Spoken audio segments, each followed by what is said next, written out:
හොඳම ලැබීම තමයි ශ්‍රද්ධාවන්ත හිතක් ඇතුව ඉපදීම. බුද්ධෝත්පාද කාලයේ දුර්ලභයි, සද්ධර්මයේ දුර්ලභයි, මනුස්සාභාවයේ දුර්ලභයි, අංග සම්පූර්ණ මිනිසත් බවක් දුර්ලභයි. ඔය දුර්ලභ ඔක්කොම ලබා ගත්තා ශ්‍රද්ධාව නැත්තන්ගෙම අපි අතරමං. ඒ නිසා ඔබ ඒ ලැබීම ලබාගෙන තියෙනවා. හොඳයි. සුලංකලාමං ලබිත්වා සුප්පටිට්ඨිත භවං භව. මනා ලැබීම ලබලා ආර්ය මාර්ගයේ තහවුරු වෙච්ච කෙනෙක් බවට පත් වෙන්න. අටුවාවේ මතක් කරන්නේ තහවුරු වීම සුප්පටිට්ඨිත භාවය කියලා කියන්නේ පින්වතුනි නිත්‍ය සම්බෝධි පරායන පුද්ගලයෙක් බවට පත් වෙන්න ඕන. සෝවාන් ඵලයටපත් වෙන්න ඕන. සෝවාන් ඵලයටපත් උත්තමයා තමයි නිත්‍ය සම්බෝධි පරායන. ඉන් මෙහා අපි නිත්‍ය සම්බෝධි පරායන නෙවෙයි. සෝවාන් ඵලයටවත් පත් වෙන්න කියලා මේ කියන්නේ. ඒ නිසා මේ ධර්මචර්යාවන් මේ ආර්ය මාර්ගයේ පිහිටන්ට උපනිශ්‍රේ කරගන්න ඕන. ආර්ය මාර්ගයේ පිහිටන්ට උපනිශ්‍රේ කරගන්න ඕන. එහෙම උපනිශ්‍රේ වේවා කියලා අදිස්ථාන කරගෙන ධර්ම ශ්‍රවණය කරන්ට සූදානම් වෙන්න. දැන් තමයි බණ පටන් ගත්තේ. අපේ සුජාත පඬිතුමන් වහන්සේ මේ පහෝගිය සෙනසුරාදා පැවැත්වපු ධර්ම දේශනා සකස් කරලා මට මතක් කරා ස්වාමීන් වහන්සේ මේ ධර්ම දේශනා මතක් කරා. ඒ ස්වාමීන් වහන්සේලා දේශනා කළේ කියලා. ඒව දිහා බලනකොට ඔබ දැන් ධර්මයෙන් හරි පොහොසත් නේද? මම අහිංසක යෝජනාවක් කරන්න. ලබන සෙනසුරාදායකට කොපි පොතකුත් අරන් එන්න. කොපි පොතකට වේදන් කරන එක මහ වේදමක් නෙවෙයි අපි කරන වේදන් දිහා බලනකොට. ඒ පහුගියේ බණ 4-5 මාතෘකා ටික විතරක් හරි ලියාගෙන ඉදිරියේ තව තියෙනවනේ ගොඩක්. ඒකෝට හරි අර්ථ සම්පන්න ඒවා දිහා බලනකොට කොපි පොතක ලියා ගම මාතෘකාව දහම් බණ ගැටලු දැන් ඒ විස්තර ටික එහෙම ඒකත් හොඳ චර්යාවක් හිත දෙනවා කියනකොට. ඒක අහිංසක යෝජනාවක් නේ. ඒක ක්‍රියාත්මක කරන්න ඒක හරි හොඳයි. පින්තුනි අද ධර්ම දේශනා පැවැත්වීම සඳහා මම මාතෘකා වශයෙන් තබාගත්තේ අංගුත්තර නිකායේ පංචම නිපාතයේ තියෙන එක සූත්‍රයක් ඨාන සූත්‍රය කියලා. මහා ප්‍රාණ ඨයන්න ඨාන සූත්‍රය. ඒක වරහන් ඇතුලේ තිබෙනවා අභින්හං පට්ඨවෙක්කිතබ්බ සූත්‍රය කියලා. අභින්හං පට්ඨවෙක්කිතබ්බ සූත්‍රය. කොහෙද? අංගුත්තර සූත්‍ර පිටකයේ අංගුත්තර නිකායේ පංචම පහක් පිළිබඳව විස්තර වෙන කොටසේ ඨාන සූත්‍රයේ තමයි අද බණ දේශනා කිරීම සඳහා මාතෘකා වශයෙන් තබා ගත්තේ.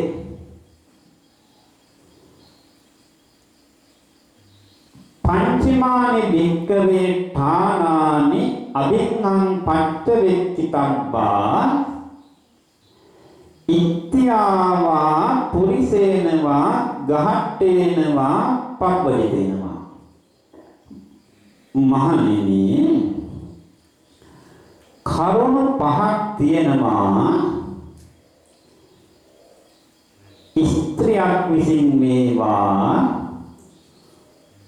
පුරුෂයෙක් විසින් මේවා ගෘහස්ථයෙක් විසින් මේවා ප්‍රවෘත්තියෙක් විසින් මේවා නිතර මෙනෙහි කළ යුතුය. නිතර මෙනෙහි කළ යුතු කරුණු පහක් තියෙනවා. පංචමානි භික්ඛවේ ඨානානි අභින්හං පච්ච වෙක්කිතබ්බා. මේ සූත්‍රේ හරි ලස්සනයි. අපි හිතනවා නම් යමක් තේරුම් ගන්න. එන්නතර බෞද්ධ පිරිස චතුපරිසයක සිව්වනක් පිරිස අපේ බුදුරජාණන් වහන්සේ බෞද්ධයන්ට පමණක් ආවේනික බෞද්ධයන්ට පමණක් බලාත්මක දේශනා වෙනම දේශනා කරලා තියෙනවා. බික්ඛුවා බික්ඛුනීවා උපාසකෝවා උපාසිකායවා කියන. භික්ෂු භික්ෂුණී උපාසක උපාසිකා. මේ දේශනාව එහෙම එකක් නෙවෙයි. ආගම් වේදයෙන් තොරව ඕනෑම මනුස්සයෙකුට පුරුෂයෙකුට ඕනෑම ස්ත්‍රියකට ඕනෑම ගෘහස්ථයෙකුට ඕනෑම ප්‍රෝජිතයෙකුට ප්‍රෝජාකෝ කියලා කියන්නේ ඒතකොට මේ බෞද්ධ ප්‍රෝජාව පමණක් නෙවෙයි. මුළු මහත් ලෝකයාම නිතර මෙනෙහි කළ යුතු කරුණු පහක්. එහෙනම් අද ඔබට අහන්න ලැබෙන්නේ ඔබ විසින් නිතර මෙනෙහි කළ යුතු කරුණු. මොකක් හරි හේතුවක් නිසා මොකක්ද දන්නේ ඒ වුණාට මේ කරුණ දිහා බලනකොට මේව අපිට යම්කිසි අවස්ථාවක හිතවතේ මරණයටපත් වෙච්චාම ඒක හැබැයි ශ්‍රවණය කරනකොට ඒක ඒ වෙලාවේ හරි අර්ථවත් හොඳයි. ඒ වෙලාවේ ඇතිවෙච්ච ආවේගය නැති කරගන්න ඒක ශ්‍රවණය කරන එක හොඳයි. නමුත් මේ බුදුරජාණන් වහන්සේගේ දේශනාව ඒ වගේ අවස්ථාවක පමණක් නෙවෙයි නිතර කියවහම නිරන්තරයෙන්ම ඔබ ගමනක් විමනක් කරනකොට ඒවා සිහිපත් කරන්න. අනෙක් රාජකාරී කරනකොට උනත් ඒ කරුණ පහ සිහිපත් කරන්න. ඔබ වචනයක් කතා කරනකොට ක්‍රියාකාරකමක් යෙදෙනකොට ඒවා සිහිපත් කරන්න. නිතර කියලා කියන්නේ ඒකයි. හුස්ම ගන්න හුස්ම හෙළන හැම අවස්ථාවකදීම මෙනෙහි කළ යුතු කරුණු.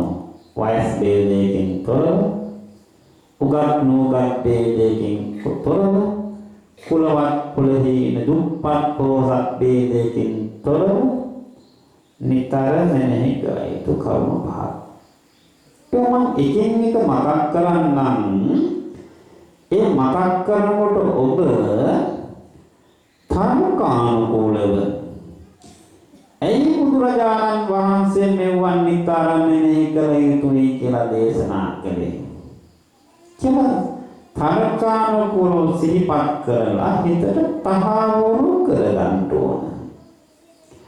තහවුරු කරගෙන විතරක් නෙවෙයි තව කෙනෙකුට කියලා දෙන්න ඕන. අද එන්න බැරි වෙච්ච නැත්තන්ට ගෙදරින් පිටත් වෙනකොටම මාරයාට වනනවා වගේ වැස්සක් වැස්සනේ. ඒක මාර නියෝජිතයෝ. මාර නියෝජිතෝ වෙහි පොඩක් කැපිටෙන්නත් පුළුවන්. අපි යහපත ධර්මචර්යාව අපෙන් ඈත් කරන්න එන්න පුළුවන්. මාර නියෝජිතයෝ. ඉතින් ඒ නිසා සමහර ඇත්තෝ ඒකට අහු වුණා. ඔබ අහු වුණේ මේ අය අහු වුණේ මේක. ගනුමුතර ගැලුවත් එනවා කියලා හිතලා නේද? ලයිට් ගියා වතුර මොනවා වුණා එනවා කියලා දැනගත්තානේ. ඒ නිසා එන්න බැරි වෙච්ච ඇත්තන්ට ස්වාමීන් වහන්සේ වැඩියා අද දේශනා කළේ මෙන්න මේ කරුණ ටික. අංගුත්තර නිකායේ ඨාන සූත්‍රය. මොකක්ද මේ සූත්‍රය? ඨාන සූත්‍රය. නිතර මෙනෙහි කළ යුතු කරුණු ටිකක් දේශනා කරා. දැන් මේ කරුණ මම මතක් කරනවා. දැන් 8යි වෙලාව. ජරා ධම්මෝ මි ජරං අනතීතෝති අබින්හං පච්චවෙක්කිතබ්බං ඉත්‍යාවා පුරිසේනවා ගහට්ටේනවා පබ්බලිතේනවා. අපි ජරාවටපත් වෙනවා. ජරා ධම්මෝ මි මම ජරාවටපත් වෙන්නේ. ජරං අනතීතෝති මම ජරාවටපත් වීම ඉක්ම වූ කෙනෙක් නොවේ. අබින්හං පච්චවෙක්කිතබ්බං නිතර මෙනෙහි කළ යුතුයි. පළවෙනි කාරණේ මොකද්ද? ජරාවටපත් වෙනවා කියන එක. මොකද්ද ජරාව කියන්නේ? දැන් සාමාන්‍ය සමාජයේ ජරාව කියනවානේ. උදේ පාන්දර පන්සල් වත්තේම බල්ලු ජරා කරනවා. නේද? එහෙමත් ජරාවක් තියෙනවානේ. ඒ ජරාවද නේ? කණ්ඩිච්ඡං පානිච්ඡං වරිත්තජතා ඉන්ද්‍රියානම් පරිපාකෝ අයං මුච්චති ආවසෝ ජරා. කොහෙද ඔක තියෙන්නේ නැත්තේ? සත්‍ය විභංග සූත්‍රය හොඳයි නේද? සත්‍ය විභංග සූත්‍රය මේ කැඩෙන බව, බිඳෙන බව, පැහැෙන බව, ඉරිතලන බව. දැන් ඔය සමහරට කොස්සෙම පැහිලා ඔය මගේ මේකේ වචන යොදනවා. ඉරි කොස්සේ පැහිලා තියෙන දැන් හොල පැහිලා නේද? ඒ වගේ ඊළි ගැහෙන බව, රැඳි ගැහෙන බව, කැඩෙන බව, බිඳෙන බව, ඉන්ද්‍රියානම් පරිපාකෝ ඉන්ද්‍රයන් මොහුකුරා යන බව තමයි ජරාව කියලා කියන්නේ. ඔක නිතරම නේ කරන්නේ. සමහර විට මේ වැඩිහිටියෙක්ගෙන් ඔය දරුවෙක්ම ඇහුවොත් කොහෙද මාමේ යන්නේ කියලා ඇත්තම මිට ඔබ කියනවා වයසට මිසක් වෙන කොහෙද කියලා. කියනවා නේද? ඔව් කියනවා. අවබෝධයෙන් කියනවා නම් ඕක තරම් බණපදයක් තවත් ඇත්තේ නෑ. අච්ඡෙන්ති කාලා තරයන්ති රත්තියෝ වයෝ ගුණානුප්පංජහන්ති. මේ රාත්‍රී ගත වෙනවා කියලා කියන්නේ පැය තප්පර දවස් ගත වෙනවා කියලා කියන්නේ අපි වයසට යනවා. අපි වයසට යනවා. දැන් මෙතන මේ ඉන්න ඇත්තන්ගෙන් මේ පොඩි දරුවෝ දෙන්න බහැරුණකොට හිත පිටිපා තුන් දෙනෙක් ඉන්නවා. ඔය තුන් දෙනා හැරුණකොට අම්මේ බෑ කියලා නැගිටින්න පුළුවන් කෙනෙක් ඉන්නවද බලන්න. අම්මේ බෑ කියලා කටේට උඹ හිතේ කර කියනවා. අම්මේ බෑ කියලා නැගිටින්න බෑ. ඔය බණපදේ මම විස්තර කරනකොට අපි දහම් පාසල ගැන මතක් කරනවා. අපි දහම් පාසලේ පඩිපෙළ තියෙනවා. හතරේ තුනේ දෙකේ වගේ පොඩි දරුවෝ මේ වගේ දරුවෝ පඩි දෙකක් පැන්නලා පනිනවා. පඩියක් පන්නලා විවේක වෙලාවේ පනින්න පුළුවන් මේ දරුවන්ට. පුළුවන් නේද? පුළුවන්. ඔබට පුළුවන්, අපට පුළුවන්. අපි පැන්න කාර්යයක් තිබ්බා.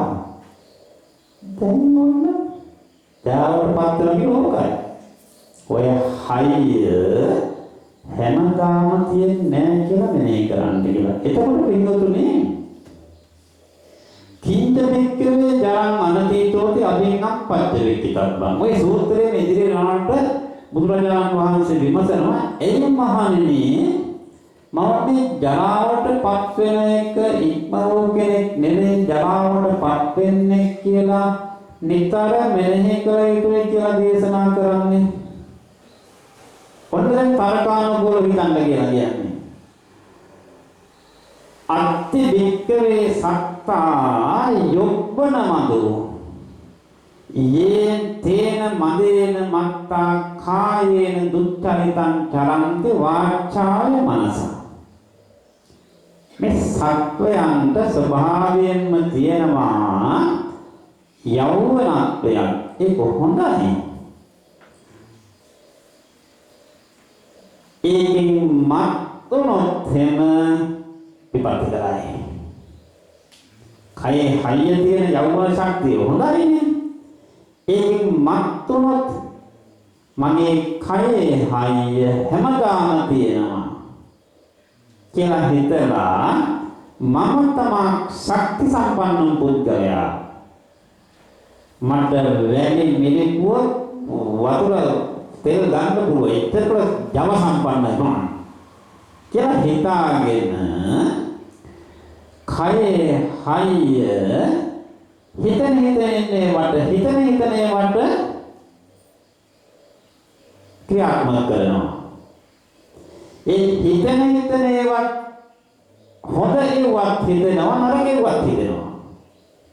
එතකොට නරක ඒවා ක්‍රියාත්මක වෙන එක නතර කරන්න තමයි අනේ මේ කයේ හයිය හැමදාම තියෙන්නේ. මේ කයේ හයිය හැමදාම තියෙන්නේ. ඒ නිසා කයේ හයිය තියෙන කාලේ මේ හයියෙන් වැඩක් ගන්න ඕන. මේ හයියෙන් වැඩක් ගන්න ඕන. දැන් මේ විදිහට ඔබ ආත්‍යම්මල දරුවෙක් කියලා ආවට අපි කැමති වුණත් නැතත් එන්ට හොඳට ඇහෙන පේන ඇහැ නොපෙනී යනවා. හොඳට ඇහෙන කන මැසී යනවා. එවිතරක්ද? එතකොට පය තියෙන තැන නෙවෙයි තියෙන්නේ. තව කෙනෙක්ගේ ශක්තියක් නැතුව යන්න දෙන්න බෑ. ඔබේ වැඩිහිටියෝ ගැන හිතන්නකෝ. යන්න දෙන්න පුළුවන් කාලේ ගම් හොල්ලලා හිටිය ඇත්තෝ. නමුත් ඔත්පොළ වුණාම ජරාජීර්ණ තත්ත්වයටපත් වුණාම අපේ බුදුරජාණන් වහන්සේ දේශනා කරානේ ජජ්ජර සකටෝරිය කියලා මේ දිගාගේ කරත්තයක් වගේ දැම්මයි මගේ කය කියලා. ඒ නිසා පින්වත්නි ඔන්න ඔබ හිතන්න ඕන මේ අර ධනාත්මක චින්තනයේ විරුද්ධ එකක් නෙවෙයි බුදු සමය මේ ගැන්වීම. වාක් හිතනවා එහෙමත් නේද? පොසිටිව් තෙක්කින් කියලා. ඇයි ඔය නෙගටිව් හැටියට හිතන්නේ? ඇයි ඔය ඍණාත්මකව හිතන්නේ? මේ කන්න පුළුවන් කාලේ ඍණංකත්ව ඍණං විවේ නොයවත් කණයිට කාලා හරි ණයට දීලා හරි යාව ජීවංසකම් ජීවේ. ජීවත් වෙනකොට සැලසිල්ලෙමු කියලා හිතනවා නේද? ඔව්. ඒ නිසා ඒකෙන් ඈත් කරලා මේ කයින් නිසි ප්‍රයෝජන ලබා ගන්න තමයි මේක නිතර මෙනෙහි කළ යුතුයි කියලා මතක් කළේ. තේරුණාද? පළවෙනි එක. නිදිමත දාන ළම නිදි වගේ. නෑ නේද? නෑ. නිදිමත આવොත් මොකද කරන්නේ? 8යි 10යි. නිදිමත આવොත් මොකද කරන්නේ? නිදා ගන්නවද? කොහොමද ඉගෙන ගන්න දරුවන්ටත් හොඳයි. අනෙක් හතර පස්සේ නිදිමත આવොත් මොකද කරන්නේ? පිටුතුනේ මධ්‍යම නිකායේ තියෙන සූත්‍රයක් විතක්ක සංතාන සූත්‍රය කියලා. මොකක්ද සූත්‍රේ නම? විතක්ක සංතාන. මේ බණ ධර්මයේ නිදිමත හඳුන්වන්නේ හිතේ හා සිතුවිලි වල තියෙන අලසකම. තියෙන නිදේ. හිතේ හා සිතුවිලි වල තියෙන අලසකම නිසා නිදිමත එනවා. යෝගියෙකුට තීන මිද්‍යාවක් ආවොත් නිදිමතක් ආවොත් අපේ බුදුරජාණන් වහන්සේ නිදක්ක කියලා අනුමත කෙරේ නැහැ. මොකද කරන්න කිව්වේ? පළවෙනි වතාව කියන මේක අකුසල සිතුවිල්ලක් දැන් මට නිදිමත ආවා මේක ක්‍රියාත්මක වුණොත් මගේ මේ ප්‍රතිපත්තිය විපත්ති කරයි උඩු තල්ලින් යටිතල හපාගෙන අකුසල සිතුවිල්ල විතරකේ නැති කරගන්න උනන්දු වෙන්න කියනවා. ඔන්න පළවෙනි වතාව. පළවෙනි පියවර. ඒක දැන් මට අලසකම ආවා. දැන් මෙතෙන්ට තැන දුන්නොත් විපත්ති කරයි. මෙතන එක නෙමෙයි මේ වෙලාවේ බණ අහන එක, භාවනා කරන එක. පාඩම් කරන දරුවෙක් නම් පාඩම් කරන්නේ කියලා එතෙන්ට යනවා. විභාගයේ තියෙන දින ගණන් ටික ගණන් කරලා අපෝ නිදලා බෑ. තව කොච්චර නම් පොත් කියවන්න තියෙනවද? කියන එක. පළවෙනි එක. ඒත් නිදිමත නම් මොකද කරන්නේ? ඒ සූත්‍රයේ තියෙනවා තමන්ගේ දිවෙන් තමන්ගේ උඩුතල්ල පිරිමදින්න කියලා. දිවෙන් උඩුතල්ල පිරිමදින්න උත්සාහ. දැන් යෝගියා භාවනා කරනවා. භික්ෂුවක් වේවා, භික්ෂුණියක් වේවා, උපාසකයෙක් වේවා, උපාසිකාවක් වේවා, තීන මිද්‍යක් ඇවිල්ලා නිදිමතක් ඇවිල්ලා අර අකුසල සිත යටපත් කරන්න උනන්දු වුණා. ඒත් බෑ. දිවෙන් උඩුතල්ල පිරිමදින්න කියන්නේ. එතකොට උඩුතල්ලේ තියෙනවලු කිති කැවෙන සෛල ටිකක්. එතකොට නිදිමත යනවා. දෙවියන්ගේ. දැන් බලන්න පාඩම් කරන දරුවෙකුට මේ කොච්චර වැදගත්ද කියලා. එනිසා කියලා දෙන්නේ. බණට අමතරව. ඒ නිදිමත නම් එකපාරටම මේ ආලෝකයක් දිහා බලන්න, පහන දිහා බලන්න එකපාරටම. එතකොට නිදිමත යනවලු. ඒ නිදිමත නම් බලන්න බුදුහාමර කොච්චර හිතලා තියෙනවද කියලා. තමන්ගේ ඇස් දෙකෙන් තමන්ගේ නරක තුන් වතාවක් බලන්න උනන්දු වෙන්න. එතකොට ඇස් ව්‍යායාමයක්. එතකොට නිදිමත නැති වෙනවලු. ඒ නිදිමත නම් ඉරියව්ව වෙනස් කරන්න. නිදන්ට නෙවෙයි තාම නිදිමත කඩන්නා ඉරියව්ව වෙනස් කරන්න. ටිකක් සක්මන් කරන්න. එළිපහේ ගිහලා මුහුණකට හොදාගෙන සක්මන් කරලා සිහියෙන් යුක්තව ආයෙත් භාවනා කරන්න. ඔන්න දරුවන්ට නිදිමත ආවම පාඩම් කරන දරුවෙකුට ඉස්සර නම් වැඩි හිටියෝ බේසන් වල කකුල් දාගෙන වතුර උපාගෙන පාඩම් කරේ නේද? එහෙම කාලයකට තියපනේ. ඉතින් එහෙම කොහොම හරි මොකක් හරි උපක්‍රමයක් භාවිත කරන්න. එහෙනම් නිදාගන්න බෑ. පළවෙනි කාරණය. දෙවෙනි කාරණය මොකද්ද? ජරා ධම්මෝ මේ ජරං අනතීතෝ තියබිනම් පච්චවේකිතබ්බං. දෙවෙනි කාරණේ ව්‍යාධි ධම්මෝ මේ ව්‍යාධින් අනතීතෝ තියබිනම් පච්චවේකිතබ්බං. මම ලෙඩ වෙන්න පුළුවන්. මගේ ජීවිතේ හැදෙන විට ඔක්කොම දැන් ඉවර වුණොත් එහෙම බලන්නකෝ. අවුරුදු 30න් අවුරුදු 60ක් ජීවත් වෙච්ච එක්කනට වැරදෙන ඔක්කොම ලෙඩ හැදිලා ඉවර වෙනවා. ඉවරද එහෙම? කාටවත් දෙන්න හිතෙනවද?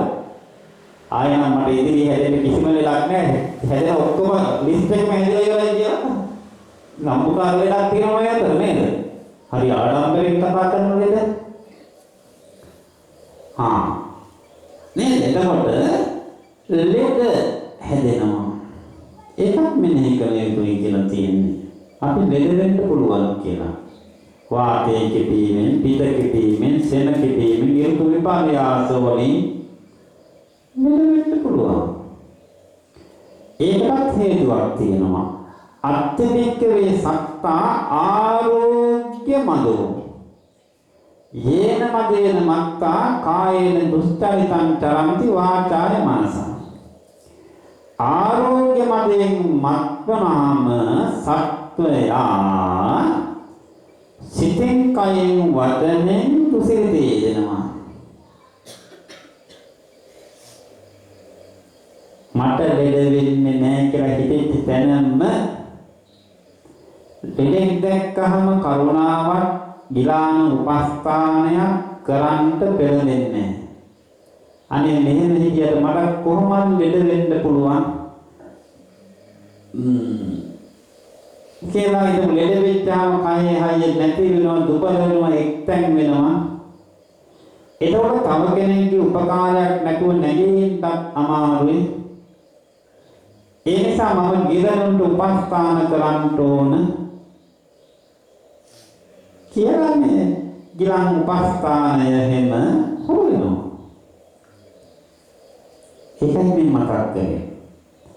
නිතර ලෙඩ වෙන්න පුළුවන්. නිරෝගීකම සම්පතක් තමයි. නමුත් ඒ නිරෝගීකම ලෙඩ පැත්තට බල වෙන්න පුළුවන් නේ. කියලා මෙන්න ඒක කියලා. දෙවෙනි කාරණේ. තුන්වෙනි කාරණය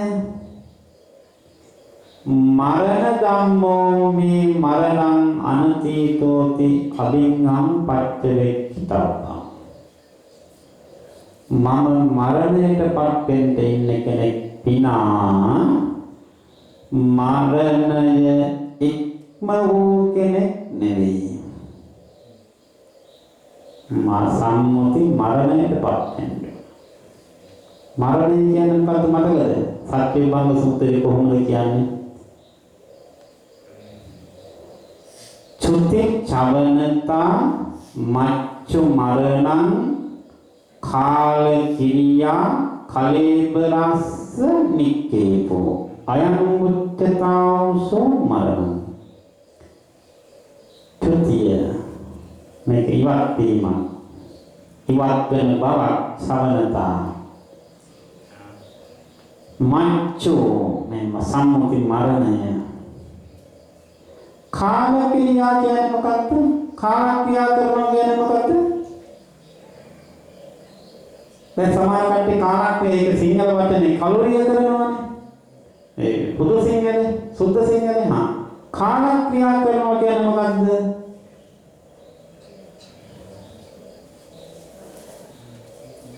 මැරෙනවා නේද? කාලය අතික්‍රමණය කරනවා. තමන්ට ජීවත් වෙන්න තිබ්බ කාලය ඉක්මවනවා කියන අර්ථයෙන් කාල ක්‍රියා කරනවා කියන්නේ.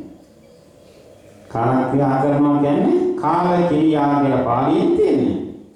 තමත් ගුණවත් ඇත්තෝ ස්වාමීන් වහන්සේලාම අපවත් වුණාම අපි වැඩි හිටියෝ ඉස්සර කියන විකුත් තුනා කියලා කියනවා නේද? විකුත් තුනා කියලා. තවත් වචනයක් තියෙනවා ඔබට මතකද? කීර්ති භාව සේසෝපගත කළා. ලස්සන වචනයක්. ඔබේ මුතුන් මිත්‍රොත් එහෙමයි නායක ස්වාමීන් වහන්සේලාත් එහෙමයි. කීර්ති භාව සේසෝපගත කළා. තම ස්වාමීන් වහන්සේලා හැම අපවත් වුණාම උන්වහන්සේලා ගුණකය ආදාහනය කරනවා. ඔබේ මුතුන් මිත්‍රෝ මරණයටපත් වෙච්චාම ගුණකය අයින් කරලා දානවා. ගුණකය නෙවෙයි මේ ගුණකය. කීර්ති භාවෝපශේෂගත කරා. ඉතුරු කරන්නේ එයාගේ තිබ්බ යසෝ කීර්තිය පමණයි. සමාජයේ ඉතුරු වෙන්නේ ඒ ස්වාමීන් වහන්සේලාගේ තිබුණ යහපත් අනේ ස්වාමීන් වහන්සේලා පුදුම සිල්වත්. හරි ධර්ම ගරුකයි. මිනේ ගරුකයි. ඒ අපේ මාමා, අපේ තාත්තා, අපේ අම්මා කියලා ඒ අයගේ තිබ්බ කීර්තිය ගුණවත් බව ඉතුරු කරනවා කය පැත්තකට යනවා. මොකද්ද වදනේ? කීර්ති භාව සේසෝපගත කරා. නේද? ඉතින් තමයි අපි යන්න ඕන. උඟක් අයගේ නම් කීර්ති භාව සේසෝපගත නෙවෙයි, කීර්තිය නෙවෙයි ඉතුරු වෙන්නේ. නරක ගතින සමාජයේ ඉතුරු වෙලා තියෙන්නේ. එතෙන්ට නෙවෙයි ගුණවත් ජීවිතේ යන්නේ. මරණය කියන්නේ කලේබරස්ස නික්කේපෝ මේ ශරීරයේ ඉවත් කිරීම මරණයයි. ඒකත් නිතරම නේ මරණය කියලා කියන උකයි ඒකෝනේ ධර්මයේ හැටියට. දැන් අලුත් වචනයක් කීර්ති භාව වේගෝ සත්‍යබංග සූත්‍රයේ නෑ මම නිකන් මතක් කළේ. ඉතින් මරණයටපත් වෙනවා කියන එක පරේතන විදානන්ති මයමෙත්ත යමාමසේ යේක තත්ත විදානන්ති තතෝ සම්මන්ති වේදක. අපේ බුදුරජාණන් වහන්සේ දේශනා කරන මේ සමාජයේ හුඟක් කුලල්කා ගන්නේ වචනයකට මන්දා.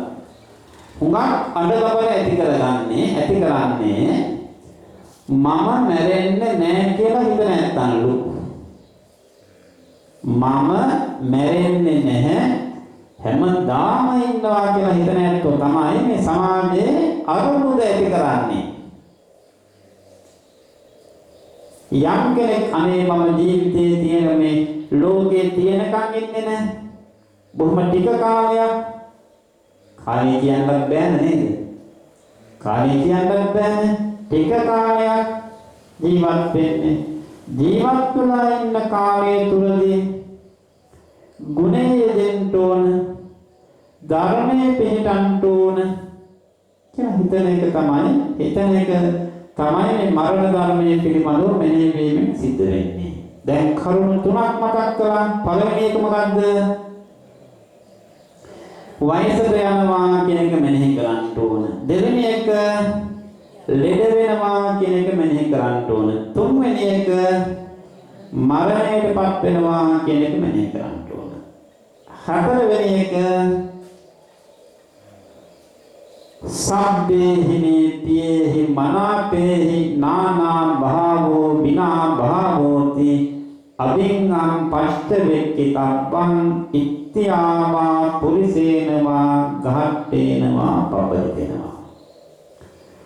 මේ සමාජයේ ඔබ අපි ජීවත් වෙනකොට ඕනෝන් එක්කලා ඒ වස්තුන් එක්කලා ප්‍රියමනාපකම් ඇති වෙනවා.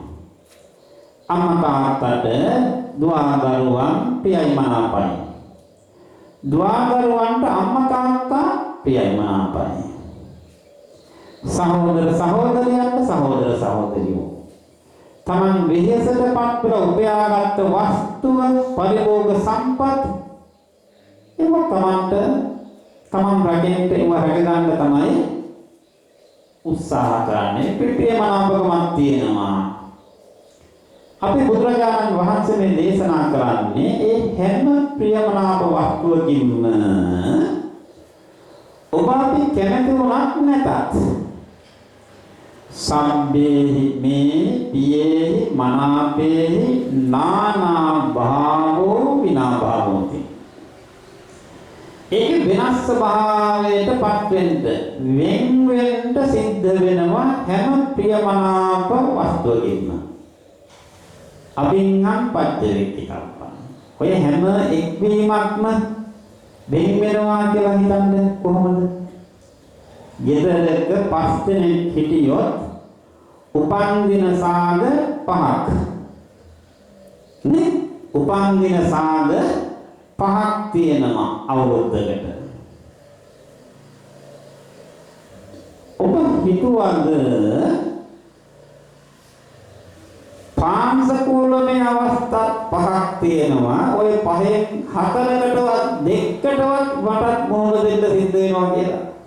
අපි හිතන්නවත් කැමති නෑ. අප්පා අසුබයක්. 5 දෙනෙක්ගේ උපන් දින සාද 5 වගේම පාංශකූලමේ අවස්ථා 5ක් තියෙනවා. ගම්පියසක 200ක් ඉන්නවා නම් අවමංගල්‍යමය අවස්ථා 200යි.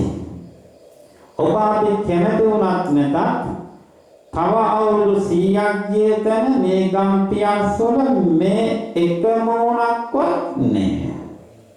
දැන් අපි ඔප්පු තියාගෙන මගේ කියලා අල්ලගෙන ඉන්නවා තමයි. එක මොණක්වත් තව අවුරුදු 100ක් ඒ කියන්නේ දැන් මේ 2025නේ නේද? 2125 වෙනකොට අපි ඉන්නේද? නේද? ඔක අපේ හිතලා ඔය නොහිතපු එක නෙවෙයි. ඒක අපි මොකක් හරි හේතුවක් නිසා අපෙන් මග ඇරෙනවා. මොකක් හරි හේතුවක් නිසා අපෙන් ඈත් වෙනවා. ඒ නිසා බුදුරජාණන් වහන්සේ දේශනා කළේ සබ්බේහි මේ පියේ මේ අපේ යමක් බලන්නකෝ අපේ යමක් නැති වුණාම අපේ අම්මා නැති වෙනවා. අම්මා නැති වුණාම අපට කොච්චර දුකක් ඇති වෙනවද? අම්මා නැති වුණාට තාත්තා ඉන්නවා. අම්මා නැති වුණාට නැන්දලා ඉන්නවා. අම්මා නැති වුණාට දරුවෝ ඉන්නවා. අම්මා නැති වුණාට මං උපයාගත්ත වස්තුව තියෙනවා. අම්මා නැති වුණාට මගේ නම්බුනාම තියෙනවා.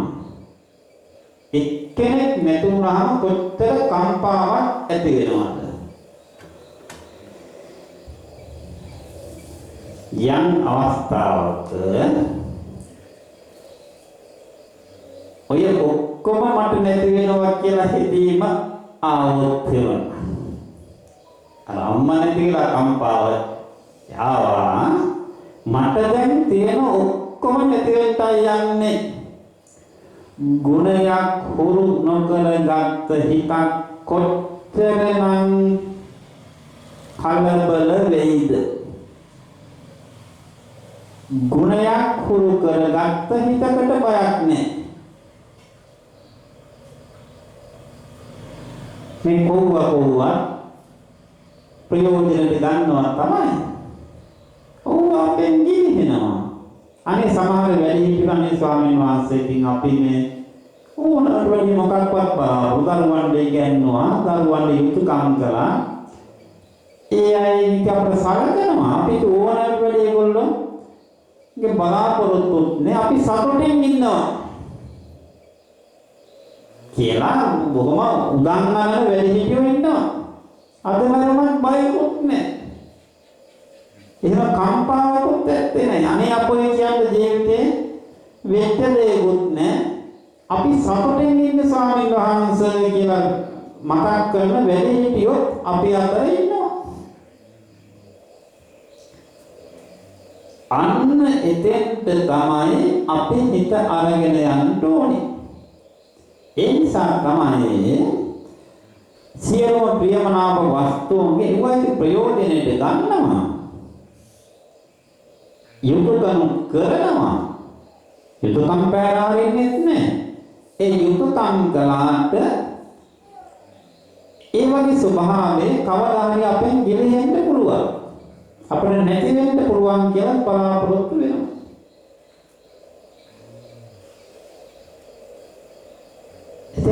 දුමප්පලානීව පතන්ති මානවා දහරාට බුද්ධාට ශරීර දේනා නමීයමානස්ස භවಂತಿ තාන ඥාති සමිත්තාට අතවාසහාය. ලස්සන උගන්වීම රට්ටපාල සූත්‍රයේ තියෙන්නේ. දුමප්පලානීව පතන්ති මානවා මේ ගහක ගෙඩියක් වැටෙනා වගේ ගස්වල ගෙඩි පොල් ගහක් ගන්නකො පිට පැටෙනවා, කලෙට පැටෙනවා, වේලිච්චත් පැටෙනවා. ඒ වගේ දහරාට බුද්ධාට ශරීර වේදනා. අපේ මොකද වෙන්න සිද්ධ වෙනවා. නමීය මානස්ස භවಂತಿ තාන ඥාති සමිත්තාට අතවාසහාය. මරණයටපත් වෙන එක්කනට ආයේ ඥාතියන්ගේ සහායක් නැහැ. වෙන කෙනෙක් සහාය වෙන්නේ නැහැ. සහාය වෙන්නේ නැහැ. තමන්ගේ කර්ම ඉවර වෙනකොට අපි මෙච්චරවත් පොහොසත්කම් තියෙනවා. අපි ඔබට ලින් අඩුයි සෙනෙහවන්තයි. ඔබ නොමරේවා කියලා පැතුමට හරියන්නේ නැහැ. හා. කේමයි. දැන් 4යි 8මාරයි. තව පොඩ්ඩකින් බලන්න ඉවර කරන්නේ. පස්වෙනි කාරණය. මොකද පස්වෙනි කාරණය දැන් පළවෙනි එක මොකද්ද? වයසට යනවා මෙනෙහි කර යුතුයි. ඇයි මෙනෙහි කරන්න ඕනේ? යෞවන මදයෙන් කරන පව් වලින් වළකින්න ලෙඩ වෙනවා මෙනෙහි කළ යුතුයි. ඇයි මෙනෙහි කළ යුත්තේ? ආරෝග්‍ය මදයෙන් මත් වෙලා කරන පව් වලින් වළකින්න. ඊගාට මරණයටපත් වෙනවා ඇයි මෙනෙහි කළ යුත්තේ? ජීවිත මදයෙන් මත් වෙලා කරන පව් වලින් වළකින්න. සියලු ප්‍රියමනාප වස්තුන්ගෙන් වෙන් වෙනවා කියන එක ඇයි මෙනෙහි කළ යුත්තේ? ඇයි?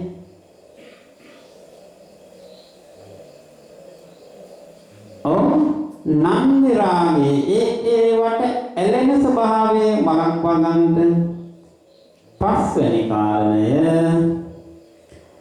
කම්මස්ස කෝම්හි කම්ම යෝනි කම්ම බන්දු කම්ම පටිසරණෝ යං කම්මං කරිස්සාමි කල්යාණං වා පාපකං වා තස්ස දායාදෝ භවිස්සති අභින්නම් පච්චවේති